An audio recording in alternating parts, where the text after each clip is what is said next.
everybody. Welcome back to the latest and a very special edition of Richmond Kickers Coaches Corner, where we still put two soccer coaches in the same virtual space, and we still get to see what happens. But this week, what makes it special is joining me is Richmond Kickers center back and fellow coach Conor Shanosky. Conor, thank you so much for joining me. How are you? Yeah, good. Thanks for having me. I'm excited. Yeah, we've both been around for a little while, but I think this is the first time we've had a chance to actually sit down and chat, so I'm Yeah. looking forward to it. First and foremost, how are you? I mean, this has been a pretty crazy situation, so how have you been able to handle it? It's been good. I think there's no disguising that, like you said, it's been pretty crazy, but I think for the most part, I've dealt with it pretty well. Kind of getting into a routine, kind of balancing some of the playing stuff with just the individual workouts, and then still being able to coach and doing a lot of that through Zoom has been different. But I think the cliche that maybe everyone uses, it's a time to be opportunistic, and I'm trying to kind of take advantage of that as much as I can. And again, I think maybe a lot of people are saying it, but for me, I know it has actually been a productive time with all that stuff. Yeah, that's good. And going back the past couple of weeks, Darren and I have talked a lot about opportunity and working with what you have in front of you. So I'm really interested to hear your perspective because obviously we've had a couple conversations, Darren and I, and I've gotten to pick his brain a little bit about his different coaching styles and stuff. But as his player, how has that transition been from the last coach? It's been good. It's been for me, anytime I'm working with, like, I've played for quite a while now. I think I'm going on my 11th year, so I've seen my fair share of new coaches and working with different coaches who obviously have different ideas and perspectives. Um, so kind of going through it again, obviously now with Darren, it's been a challenge in a good way in terms of just anytime you're forming a new relationship or you do have a new coach, you obviously want to gain his respect. You want to kind of earn the respect of not only him but a new group of players as well this year, with having a lot of new guys coming in and just trying to find where you fit. A lot of that like happens obviously over the course of a season, and again, just building those relationships take time. But for me, it's been good, and like I said, one, as a player, it's been cool to have the challenge of trying to again gain his respect. And then for me, as hopefully an aspiring coach, just having a new coach to learn from and try to get ideas off of. I think that's been one thing that's been beneficial for me throughout my career, is just having different perspectives, different knowledge, from a variety of different coaches. Yeah, I think one of the most interesting things that I've been able to look at with Darren the past couple of weeks has been kind of the idea of different team dynamics. And so obviously every season's different. You have new players coming in and things like that.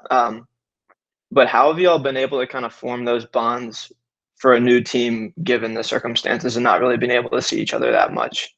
Yeah, it's obviously a much different way to do it, and I think obviously with everyone doing Zoom calls and stuff, it's maybe not as organic as it normally would be, but you still have to put in the effort to do the little things right. And whether it's getting on Zoom calls and being productive about it and sharing ideas, I think it's still a huge part of being a soccer team and stuff. And I think especially as players, we always look at it, and I think any player will tell you, like, the relationships are one of the biggest things they'll always look back on in their career as one of their favorite things. So yeah, just being proactive and still trying to make those things happen. And even if it's through Zoom, or still being able to get in touch with somebody and kind of pick their brain, or do things like this, I think still goes a long way.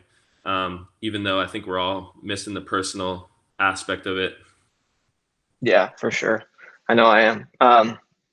Well, I'm really interested in the coaching that you've done. I know you mentioned that you've done some kind of traditional coaching on the youth side before throughout your career here, but talk to me a little bit about this kind of new project that you have going on with the Zoom coaching. How's that working? It's been a lot more enjoyable than I thought it would be, actually. And I think part of that is just having the amount of time I do to put into it. So what I'm doing now basically is I'm working with my girlfriend who plays in the NWSL with the Houston Dash. And we've kind of done everything together, in terms of doing like private coaching. We do camps, We obviously did the camps a little bit more when, there wasn't a pandemic going on, but now we do like a big group session every weekend, and it's just been really fun. And it's been cool for us as coaches to like be creative in what we can do. And obviously with Zoom and all the technology, it's really cool because, like I said, you have to kind of come up with new ideas that are challenging enough for certain kids, but also like stuff that's efficient and still like really useful for other kids, and just balancing different skill levels. It's been cool, and it's forced us to be creative. And like I said, because I have so much time, I'm able to do it and put a lot more energy into it than I normally would. So it's been really good. Yeah. Have you been doing a lot of like technical stuff, like coaching soccer wise, or has it been more like leadership and that side It's of been things? it's been really good, and it's an interesting point I think right now because obviously with like speaking of opportunistic, right now everything is like being with Zoom, you're kind of confined and limited to what you can do. So a lot of it is ball work based, and I've actually almost found that it can be more beneficial to the kids when they're just forced to focus on one different thing. I know in the past when I go out and coach, and you almost seem like the paradox of choice. You have so much like different things that you can work on and stuff. And sometimes it's better to just focus on one thing, especially like some of the younger age groups, just getting coordination and obviously foot skills that are very efficient can go a long way. And so when you have to do it all through Zoom and the kids are in maybe a more confined space, I think it's been beneficial for them to just like narrow in and focus on, some of the fundamentals that will obviously go a long way. So it's been really good, and I think it can be beneficial in that aspect. I'm definitely not saying it, replaces the traditional experience of getting out on the field. That'll always be missed and something that you can't replicate. But I do think there are positives to it, and it's obviously best to look at it that way through a positive lens and say, okay, well, if we're going to focus on ball work, let's make it as efficient as possible, and let's really zero in on it.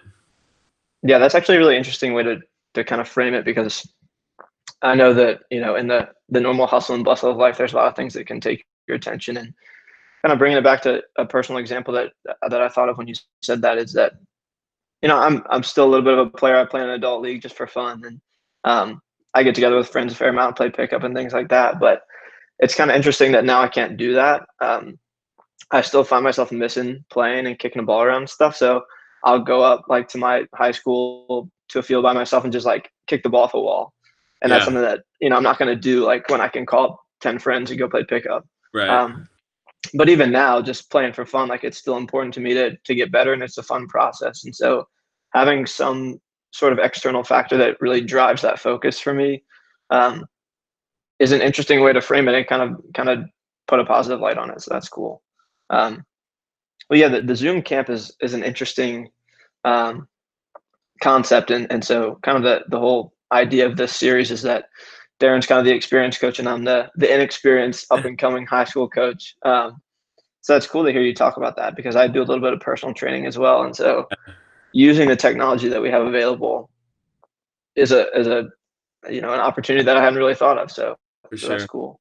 For sure. Um, I guess kind of harkening back to the more traditional coaching. So when you were in the youth club coaching those teams, do you feel like that shaped your ability as a player or kind of changed your perspective at all? Going on the other side of the line. It has. It's definitely made me more sympathetic to coaches because, and even now, like every time, I'm trying to obviously kind of like yourself, aspiring to be, a coach at depending on what Sure. level, sure yet, but definitely an aspiring coach. You realize how much goes into it, and how challenging it can be, and the being adaptable and changing things on the fly. You see it even at like a youth level, or maybe even more so at a youth level, because you'll have something in your mind, and things got to change really quick. And that was, I actually did my C license over this off season, and that was one of like the main focuses, was being able to be adaptable and change. And so that's really been something I've taken into consideration a lot more, and like I said, been a little bit more sympathetic to coaches because there's a lot that goes into it. And then I think another thing that I've kind of thought of has been as a player, you react instinctually and you have certain thoughts about the game that, like I said, are a little bit more instinctual. And then, when you kind of separate that and look at the game through a coaching perspective, you have to be able to like objectify these certain instinctual thoughts you've had about the game and either like examine them and say, okay, that was probably correct, or that maybe, objectively isn't checking out and I need to reconsider that thought. So, I think just having the mindset of both a coach and a player can be good because it kind of balances that instinctual aspect, but also the, stepping away and viewing things from more of a like zoomed out perspective. Yeah, and for me, I'm obviously just getting started in my coaching career, but it's kind of forced me to look at things from a holistic perspective. So like my whole life, I played center mid, and so that was my main focus was like my responsibility within a team and how I can help teammates in that way. But kind of like you said, zooming out and getting that bigger perspective, it's forced me to think about different roles and their importance and how you can use them. Um, Darren and I have talked about kind of the changing tactical trends over the past couple of years, and um, maybe the emergence of importance in some roles that we didn't grow up with. Like for Yeah. example, Darren and I are both Liverpool supporters, so we looked at like the outside backs of Liverpool and how efficiently they're used in kind of an attacking sense. So being able to zoom out and look at things from a holistic perspective has been really helpful. And I think, I mean, I guess my friends could be a better judge of it than I could, but I think I've gotten to be a better player from it. For So sure. I'm wondering if you think that you've seen kind of a tangible impact from your coaching experience in your I think playing so. experience. I think so. I think it's coupled with, being like a coach and having that perspective and also just like natural growth and maturity as a player as you get older.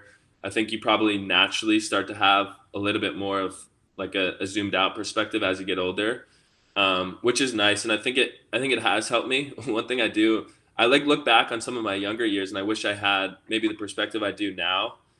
And I think that would just help, your overall like mentality as a player can definitely be helped from having like a coaching perspective and a coaching lens. So I wish I maybe had a little bit more of that when I look back at some of the earlier years of my career. And I think I could have maybe done a little bit better had I taken that perspective a little bit more. Yeah, that's kind of a tough thing to like live in this new perspective and be like, how could I have not made the same Yeah. decisions 10 years ago? But Right. um, I guess now as one of the senior members of the team, how do you feel like that experience, whether it be coaching or just you gaining experience as you get older, do you feel like that's something you can kind of pass down to the new players and new signings and stuff like that? I certainly try to. I think I've always like enjoyed the leadership aspect, and I think respect is a big one for me. So I've always, kind of what I was touching on at the beginning is I've tried to gain, whatever coach I have or whatever group of players I'm around. I've always tried to gain like the whole group's respect. So for me, that's been big, and I think people are more willing to listen to me and some of the ideas that I have if I do have that respect, and obviously that needs to come from the coach first. He obviously needs to be able to trust me and trust that I'm putting out the right ideas to the group as a whole. So I think I certainly try to, and it's something that I've enjoyed. Being able to claim towards like the last few years of my career is kind of have that. I guess you get a little bit more leeway as an older player. So I try to use it for good and I try to have an influence on the group and that's always been important to me. And I hope, the guys follow and I hope they take in as much as they can. And, I try to obviously be somebody that is available to them. Yeah, for sure. Um, well, I know that, in any team, whether it's a youth team or a high school team or a professional team, that there's generally kind of that senior core of leadership players. And it seems like they kind of set the tone for the rest of the team going forward. And so I'm sure that the guys, and especially the new ones who are kind of new to the Kickers culture and Richmond in general, especially having to navigate a pandemic while while they're adjusting to a new city, I'm sure they're really grateful for that. So I guess just before we go, if you have like a message to the Kickers fan base or Richmond as a whole, I know that this has been a pretty crazy long journey. And hopefully we're kind of seeing a little bit of light at the end of the tunnel. But um, what would be your message to the fans?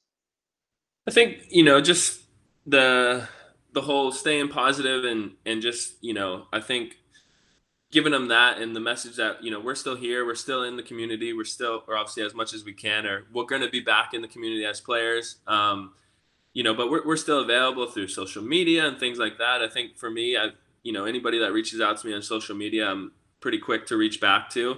So I've appreciated that, over the years and stuff. So just letting them know that we're still here. I know it might be virtually or, like I said, through social media, but we're still here. We still appreciate them. Obviously being somebody that's been here for a few years now, I probably get I understand a little bit more, them as supporters and how good they've been to me. And it's been really, really cool. And, it's been just something that I'm really grateful for, to have their support over the past, however many years. Yeah. Yeah, that's one of the really unique and special things about the Kickers, I think, is that the players are in the community, they're part of the community, and you can kind of reach out and connect with y'all in that way. So, well, Connor, I really appreciate you taking the time to sit down and have the chat and share some of your story with us. So thanks so much, and I really appreciate it. Of course. Thank you. Alrighty. Thanks for Thanks, having me. man. Yeah, of course. See All ya. right.